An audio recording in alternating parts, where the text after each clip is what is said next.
नमस्कार दोस्तों, जय हिंद जय भारत। आजकल मैं चर्चा कर रहा हूं मेवाड़ के शासकों की। मेवाड़ के शासकों के क्रम में मैंने बताया राणा सांगा जी के बारे में, राणा उदय सिंह के बारे में, और आज मैं चर्चा करूंगा इससे पूर्ववत कितने राजा हुए और इस वंश का नाम कैसे पड़ा। तो अगर मेवाड़ के राज्य के बारे में बात करें, मेवाड़ के शासक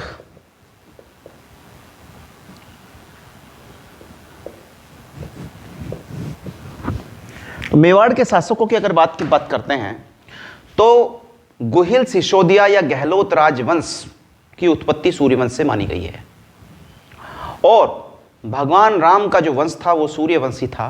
भगवान राम के पुत्र लव को लाहौर का राजा बनाया गया था।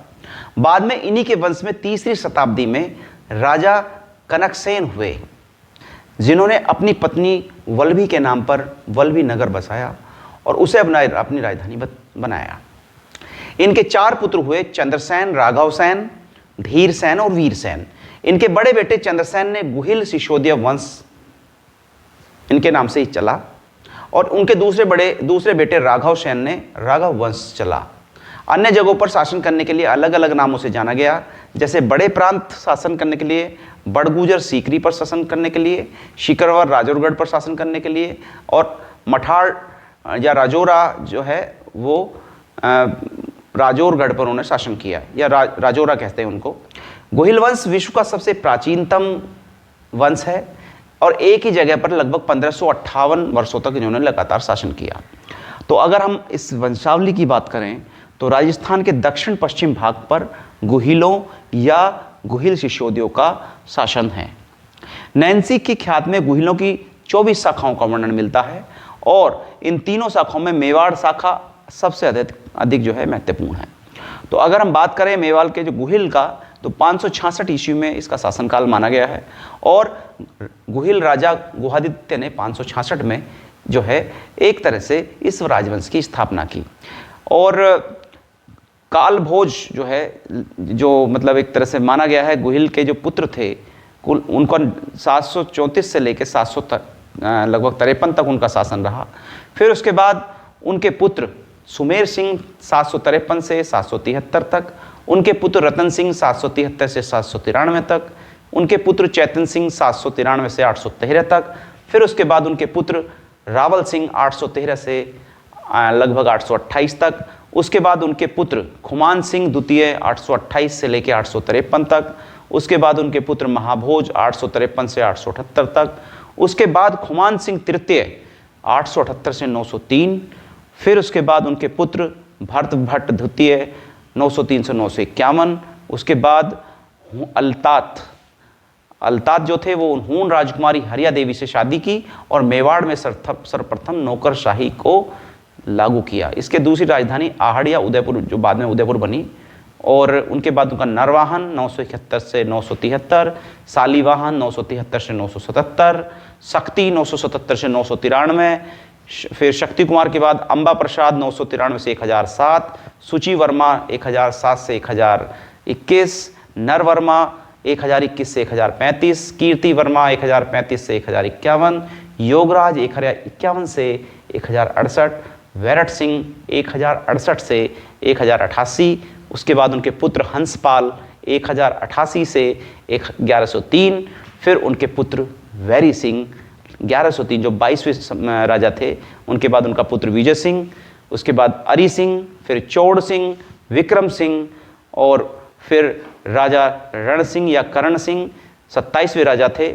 उसके बाद छेम सिंह, और छेम सिंह के पुत्र थे सामंत सिंह। सामंत सिंह के बारे में जो है मतलब लगभग 7 वर्ष इसमें राजा रहे और जो है वो 1172 से लगभग 1179 तक उनका शासन रहा। उसके बाद उनके पुत्र कुमार सिंह, फिर मंथन सिंह, पदम सिंह, और फिर जैत्र सिंह, फिर तेज सिंह, समर सिंह।